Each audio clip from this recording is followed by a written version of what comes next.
योगिक प्रणाली में हमारे पास दशावधानी, शतावधानी नाम की चीजें हैं। इसका मतलब है कि एक आदमी एक समय में 10 चीजें करता है। जब आप एक भी चीज नहीं चूकते तो सब सोचते हैं कि आप किसी तरह के सुपर ह्यूमन हैं। हम आपको बहुत सक्रिय प्रक्रियाएं दे सकते हैं जिनके जरिए आप अपने ध्यान को ऊंचे से ऊंचे स्तर पर ले जा सकते हैं।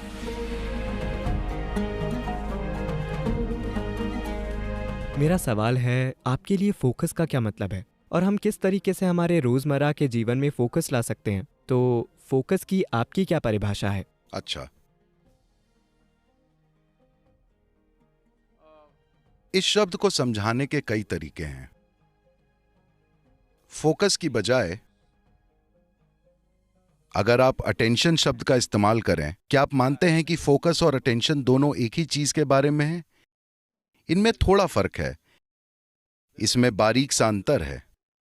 पर जब आप फोकस कहते हैं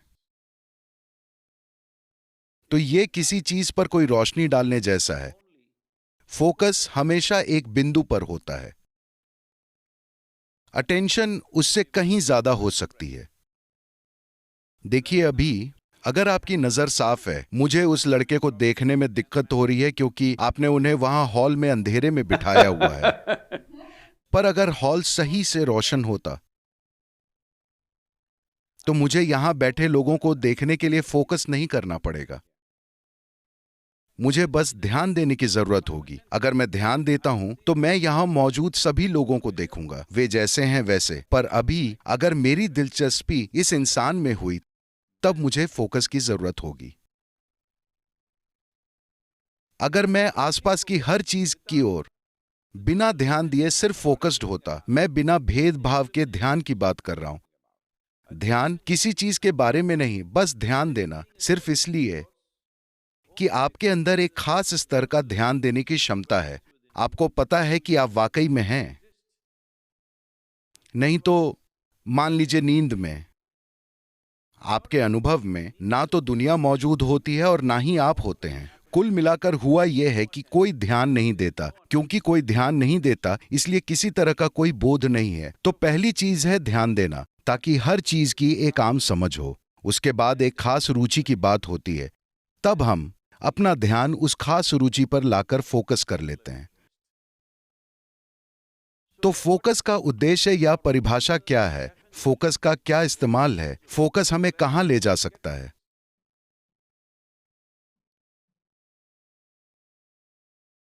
हम किसी चीज पर सिर्फ इसलिए फोकस कर रहे हैं क्योंकि our attention is not keen enough. हमारे ध्यान की तीव्रता काफी नहीं है। अगर हमारा ध्यान बहुत तीव्र होता तो आपको किसी भी चीज पर फोकस करने की जरूरत नहीं होती। योगिक प्रणाली में हमारे पास दशावधानी, शतावधानी नाम की चीजें होती हैं। इसका मतलब है कि एक आदमी एक समय में 10 चीजें करता है, दूसरा आदमी एक समय में 100 चीजें करता है। वो He will articulate a particular musical raga. संगीत का कोई विशेष राग गाएगा और उसी समय वो मैथ्स की एक बहुत ही पेचीदा समस्या को सुलझाएगा और उसी समय वो कविता लिखेगा। इस तरह वो 10 या 100 चीजें करेगा। ऐसे लोग मौजूद हैं। या तो आप इसका इस्तेमाल स्टेज पर दिखाने के लिए कर सकते हैं, या आप इसे अपने जीवन में इस्तेमाल कर सकते हैं। आप एक व्यवसायी हैं, यह बहुत महत्वपूर्ण है। अगर आप सड़क पर चल रहे हैं तो आप कुछ ऐसा देख सकते हैं जिसे ज्यादातर लोग नहीं देख पाते। तभी आप एक लीडर बनते हैं, क्योंकि आप वो चीजें देखने में काबिल हैं जिन्हें अभी दूसरों को देखना बाकी है। तभी आप एक लीडर का स्थान संभालते हैं, क्योंकि असल में लीडर यानी कि आप ऊंचे स्थान पर बैठे हैं। एक बार जब आप मचान पर होते हैं तो आपको दूसरों से बेहतर देखना चाहिए। तो ध्यान वो आयाम है जो आपको उस मचान पर ले जाएगा। अगर सब कुछ को लेकर आपका ध्यान बहुत पैना होना है तो आपको भेदभाव करना बंद कर देना होगा कि मुझे यह व्यक्ति पसंद है, मुझे यह व्यक्ति पसंद नहीं है, ये अच्छा है, ये बुरा है, ये सुंदर है, ये सुंदर नहीं है, ये उपयोगी है, ये उपयोगी नहीं है। अगर आप किसी तरह का भेदभाव नहीं करते, बस ध्यान देने पर काम करते हैं, किसी चीज पर ध्यान देना नहीं, बल्कि सुपर अटेंटिव बनना, साफ ध्यान देना, किसी चीज को लेकर नहीं। देखिए, अभी अगर आप इस हॉल में वोल्टेज बढ़ा दें, जब लाइट आती है, लाइट ऐसे नहीं सोचती कि मैं किस पर फोकस करूं। जब लाइट आती है तो कमरे में जो कुछ भी हो वो दिख जाएगा। यही महत्वपूर्ण है। ये योगिक प्रक्रिया का एक बहुत ही जरूरी पहलू है कि हम अपनी ध्यान देने की शक्ति पर काम करते रहते हैं। हम अपने ध्यान को ऊंचे से ऊंचे स्तर तक उठाते चले जाते हैं, ऊंचे से ऊंचे वोल्टेज और तीव्रता तक। अब हम फोकस को बढ़ावा नहीं देते, क्योंकि फोकस का मतलब है पूरे ध्यान को एकाग्र करके एक व्यक्ति पर डाल देना।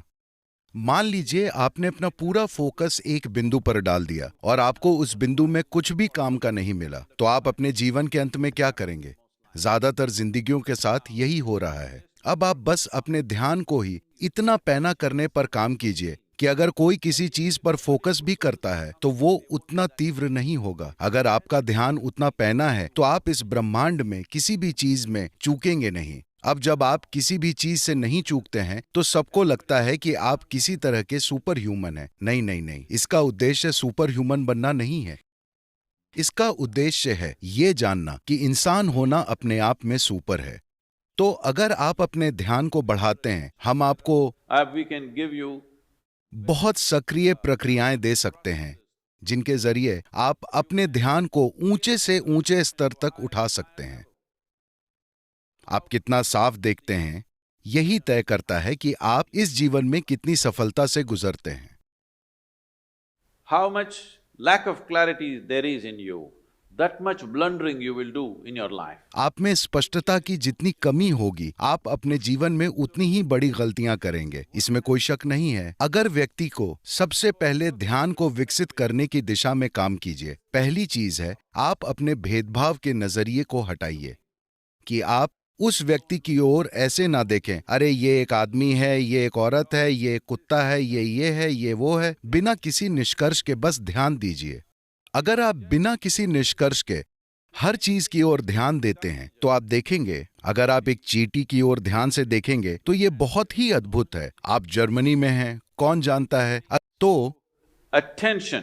ध्यान के स्तर को बढ़ाना फोकस से ज्यादा महत्वपूर्ण है। अगर आपको अभी किसी चीज पर फोकस करने की जरूरत है तो आप कर सकते हैं, पर अभी आप एक आसान सा प्रयोग कर सकते हैं। अगर आप अपने चेहरे को इस तरह थोड़ा सा ऊपर करके बैठते हैं और अपनी आंखें बंद कर लेते हैं तो आप देखेंगे कि स्वाभाविक ही आपकी भौहों के बीच एक फोकस बन जाएगा। लेकिन आप कई चीजों की ओर सचेत हो सकते हैं। आपके आसपास के लोग, आपकी सांसें, आपके शरीर की संवेदनाएं, आप हर चीज की ओर जागरूक हो सकते हैं और फिर भी फोकस्ड रह सकते हैं। तो मानसिक फोकस एक सीमित संभावना है, पर ध्यान को बढ़ाना आपको आखिरकार ऐसे स्थान पर ले जाएगा जहां आप कॉन्शियस यानी जागरूक हो जाते हैं, या दूसरे लोगों के शब्दों में सुपर कॉन्शियस। ये बस जागरूक या कॉन्शियस होना है, पर लोगों को लगता है कि आप सुपर कॉन्शियस हैं। इसी के कारण आप हर चीज को वैसे ही समझते हैं जैसी वो है। इसके लिए सबसे महत्वपूर्ण चीज है That your mind is not functioning like a prism. कि आपका मन एक प्रिज्म की तरह काम नहीं कर रहा, जो चीजों को विकृत कर देता है और ऐसी डिजाइन रचता है जो मौजूद ही नहीं है। आपका मन एक सपाट शीशे की तरह बन गया है। वो हर चीज को बस वैसे ही दिखाता है जैसी वो है। आप में हर चीज को समझदारी से संभालने की क्षमता है, वरना आप बहुत सी चीजों को गड़बड़ कर देते हैं। और एक व्यवसायी के लिए बहुत महत्वपूर्ण है, क्योंकि आपके पास कोई नौकरी नहीं है।